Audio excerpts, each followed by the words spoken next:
Actes des Apôtres, chapitre 2.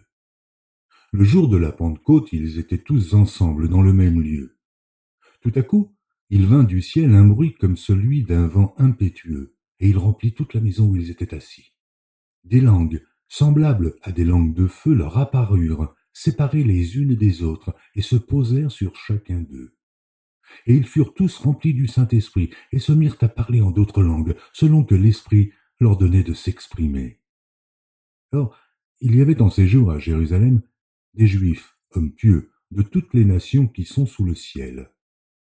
Au bruit qui eut lieu, la multitude accourut, et elle fut confondue parce que chacun les entendait parler dans sa propre langue. Ils étaient tous dans l'étonnement et la surprise, et ils se disaient les uns aux autres, « Voici ces gens qui parlent, ne sont-ils pas tous galiléens? Et comment les entendons-nous dans notre propre langue, à chacun dans notre langue maternelle? Partès, Médès, Élamite, ceux qui habitent la Mésopotamie, la Judée, la Cappadoce, le Pont, l'Asie, la Phrygie, la Pamphylie, l'Égypte, le territoire de la Libye voisine, de Cyrène, et ceux qui sont venus de Rome, juifs et prosélytes, crétois et arabes, comment les entendons-nous parler dans nos langues des merveilles de Dieu? Ils étaient tous dans l'étonnement, et, ne sachant que penser, ils se disaient les uns aux autres, « Que veut dire ceci ?» Mais d'autres se moquaient et disaient, « Ils sont pleins de vin doux. » Alors Pierre, se présentant avec les 11, éleva la voix et leur parla en ces termes. « Hommes juifs, et vous tous qui séjournez à Jérusalem, sachez ceci, et prêtez l'oreille à mes paroles. Ces gens ne sont pas ivres, comme vous le supposez, car c'est la 3e heure du jour. Mais c'est ici ce qui a été dit par le prophète Joël. Dans les derniers jours, dit Dieu, je répandrai de mon esprit sur toute chair. Vos fils et vos filles prophétiseront.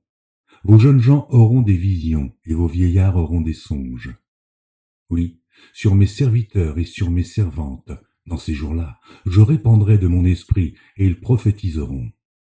Je ferai paraître des prodiges en haut dans le ciel, et des miracles en bas sur la terre, du sang, du feu, et une vapeur de fumée.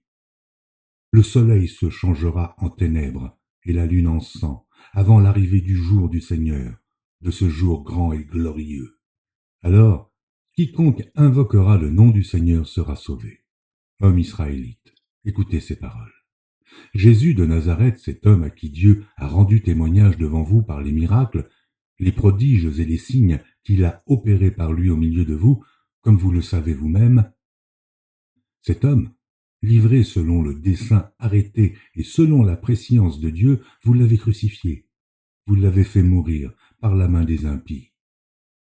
Dieu l'a ressuscité en le délivrant des liens de la mort, parce qu'il n'était pas possible qu'il fût retenu par elle. Car David dit de lui, « Je voyais constamment le Seigneur devant moi, parce qu'il est à ma droite, afin que je ne sois point ébranlé. Aussi, mon cœur est dans la joie, et ma langue dans l'allégresse, et même ma chair reposera avec espérance, car tu n'abandonneras pas mon âme dans le séjour des morts, et tu ne permettras pas que ton sein voie la corruption. Tu m'as fait connaître les sentiers de la vie, tu me rempliras de joie par ta présence. Homme frère, qu'il me soit permis de vous dire librement au sujet du patriarche David qu'il est mort, qu'il a été enseveli, et que son sépulcre existe encore aujourd'hui parmi nous. Comme il était prophète, et qu'il savait que Dieu lui avait promis avec serment de faire asseoir un de ses descendants sur son trône, c'est la résurrection du Christ qu'il a prévue et annoncée, en disant qu'il ne serait pas abandonné dans le séjour des morts, et que sa chair ne verrait pas la corruption. C'est ce Jésus que Dieu a ressuscité. Nous en sommes tous témoins. Élevé par la droite de Dieu, il a reçu du Père le Saint-Esprit qui avait été promis, et il l'a répandu, comme vous le voyez et l'entendez. Car David n'est point monté au ciel, mais il dit lui-même, le Seigneur a dit à mon Seigneur, « Assieds-toi à ma droite, jusqu'à ce que je fasse de tes ennemis ton marchepied. » Que toute la maison d'Israël sache donc avec certitude que Dieu a fait Seigneur et Christ ce Jésus que vous avez crucifié. Après avoir entendu ce discours, ils eurent le cœur vivement touché, Et ils dirent à Pierre et aux autres apôtres, Hommes frères, mais que ferons-nous? Pierre leur dit, Repentez-vous, et que chacun de vous soit baptisé au nom de Jésus-Christ, pour le pardon de vos péchés, et vous recevrez le don du Saint-Esprit. Car la promesse est pour vous, pour vos enfants, et pour tous ceux qui sont au loin, en aussi grand nombre que le Seigneur notre Dieu les appellera. Et, par plusieurs autres paroles, il les conjurait et les exhortait, disant, Sauvez-vous de cette génération perverse. Ceux qui acceptèrent sa parole furent baptisés, et, en ce jour-là, le nombre des disciples s'augmenta d'environ 3000 âmes. Ils persévéraient dans l'enseignement des apôtres, dans la communion fraternelle, dans la fraction du pain et dans les prières. La crainte s'emparait de chacun, et il se faisait beaucoup de prodiges et de miracles par les apôtres.